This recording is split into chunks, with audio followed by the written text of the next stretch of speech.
yes. How's it going, my friend? Hey, we're back. We're back. We're still on safari. We're still at Mickey's in the southern home counties of Blighty. Yeah, and before we start,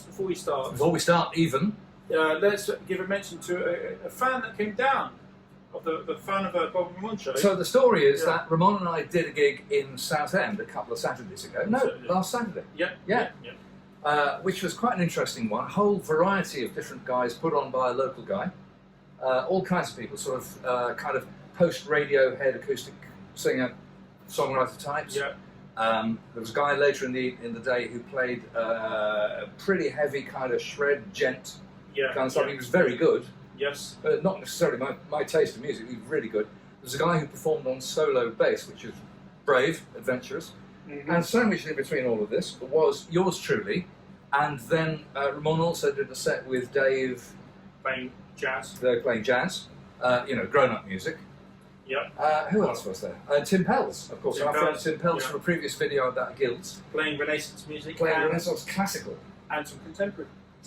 Absolutely. And it was a great day, a mixed bag, but one of you, dear viewer and listener, one of you turned up. Hello, Dan.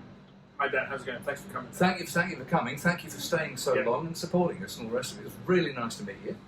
Yeah, it was nice hang, wasn't it? Yeah, it was a nice hang. I mean, the nearest thing we've actually done to going on the road. At one point, there was an idea that instead of doing a gig, so Ramon and I played his African blues crossover repertoire, Latin as well, and a bit of Latin. You're right.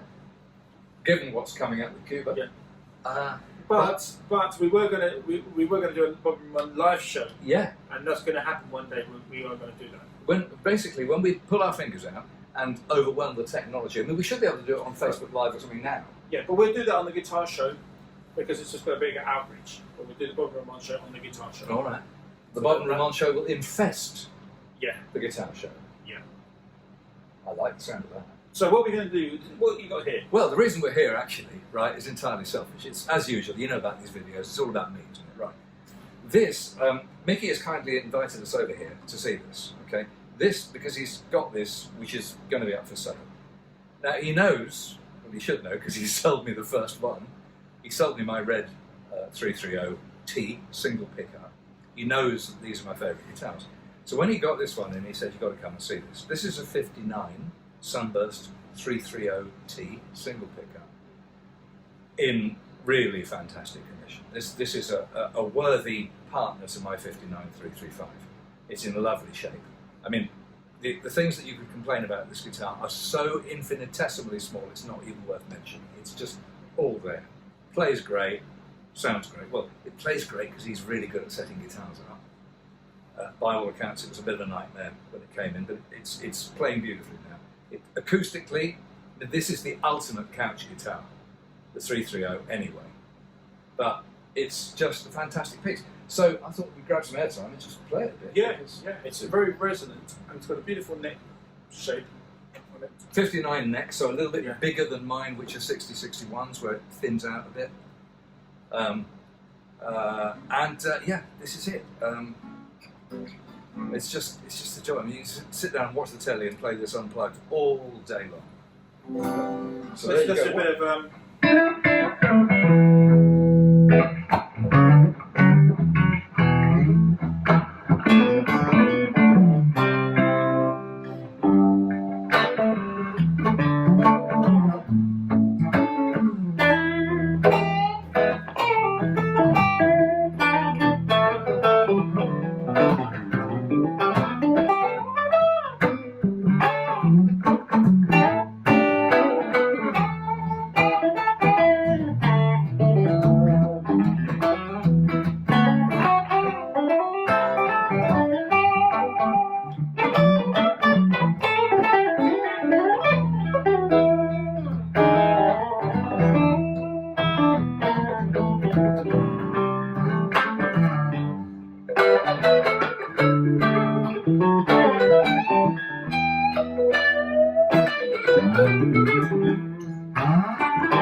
330 doing what they do, which is the one downside of the damn things. Otherwise, I'd gig mine every day. They do have a habit of feeding back. Was it feeding back even there? Yeah. What's it? Just shut it. Give you some.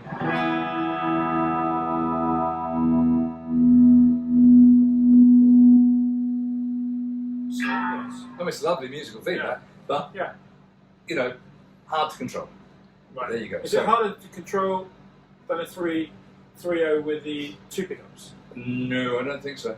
Is it the same? I don't think so. I mean, the reason I love these so much is simply that most of the 330s that I've played, and I've now played a lot, I find that the pickup next to the neck is really quite basic, Right. and the pickup next to the bridge, it can get quite shrill. Right. Now, of course, you can mix them a bit, but this Yeah. this one is in what I call the Goldilocks spot. Right. It's just The sweet spot. where the tone is, right in the middle of the board. And you know, can still bristles. obviously use your tone control. And you can use the tone control a bit. Yeah. Yeah. Although I tend to use these pretty much wide open. You know, Right. but yeah. But they are just, you know. I mean, And I think Bob is the expert on 330s in the whole world. not as such. I'm Right. sure there's somebody who knows more. But I'm probably the loudest evangelist for the single pickup. Yeah, and you've probably done, Old dot neck ones. so he's probably done more than anybody else in the world to push the prices up.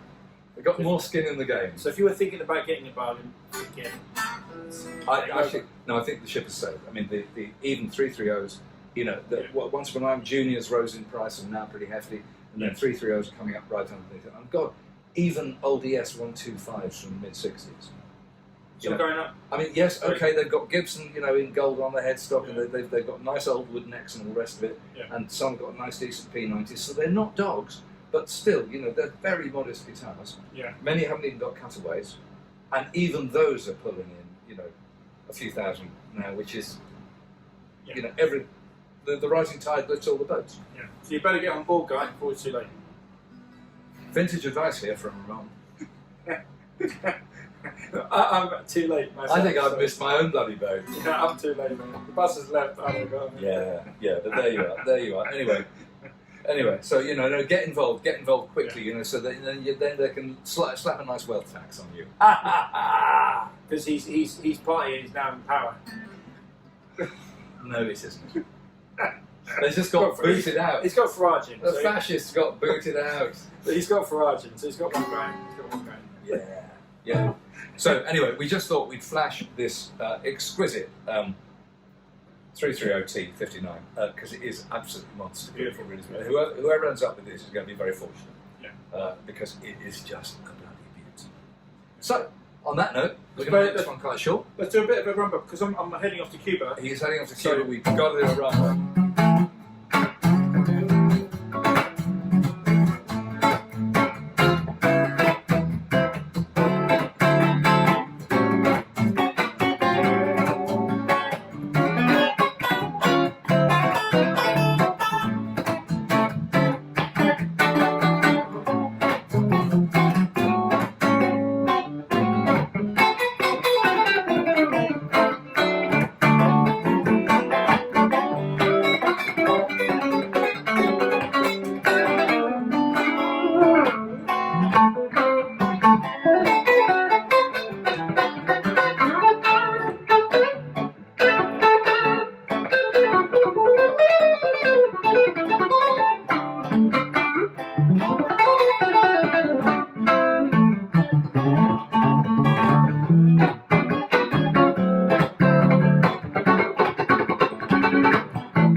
Right, so that's another quick one. We'll be back soon with even more tasty shit, but for now, It's goodbye from this our gentleman here. It's goodbye from this gentleman here, who, once he's been to Cuba, he's going to be no gentleman anymore. Hasta luego. Hasta luego. See you later. Ciao. Bye.